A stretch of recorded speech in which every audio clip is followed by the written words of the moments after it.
O Sindicato dos Bancários e o movimento sindical estão juntos em defesa da democracia e contra a decisão do mandatário da Câmara Federal, Eduardo Cunha, de abrir o processo do impeachment da presidenta Dilma Rousseff. Os sindicalistas acreditam que a defesa do mandato da presidenta significa lutar pela consolidação do processo democrático no Brasil e rechaçar a tentativa de golpe articulada pelos segmentos conservadores no país. O que está por trás desse impeachment é você prejudicar um processo democrático que é novo no Brasil. Nós temos uma democracia recente. E quando você dá um golpe, você está dizendo que 54 milhões de brasileiros que escolheram aquele presidente não têm direito algum. E pergunto mais, que congresso é esse? Qual a moral que esse congresso tem? Né? Onde o presidente está respondendo a processo, onde o vice-presidente está respondendo a processo, onde o presidente do Senado também.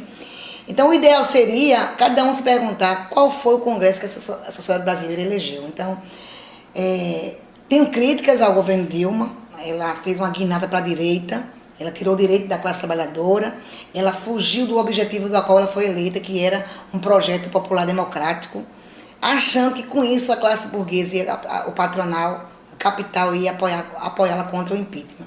E o que nós vimos é um circo naquele Congresso Nacional, onde não se cumpre as leis, não se segue regras nenhuma. Então, quem perde é o Brasil, se a gente perde a democracia. Então, a democracia é isso, é a divergência, é o debate. E se o governo Dilma, a presidente, ou qualquer governo que não esteja fazendo o que se comprometeu, é pelo voto, pelo voto democrático que a gente tem que fazer as mudanças. E eu defendo isso. As consequências de um impeachment, da forma como está sendo colocada, da maneira como ela está sendo debatida, elas são imprevisíveis. Mas a gente pode pontuar algumas coisas. Nós temos hoje no país o Congresso, a Câmara dos Deputados, mais reacionária desde o período pós-ditadura militar. Várias conquistas dos trabalhadores e da sociedade civil, elas estão em xeque. Só alguns para que a gente possa ter uma ideia. A questão da demarcação das terras indígenas, por exemplo, que esse Congresso que está aí está querendo tirar da mão do Executivo e colocar na mão do Legislativo. Os índios, os quilombolas já fizeram diversos movimentos contra isso.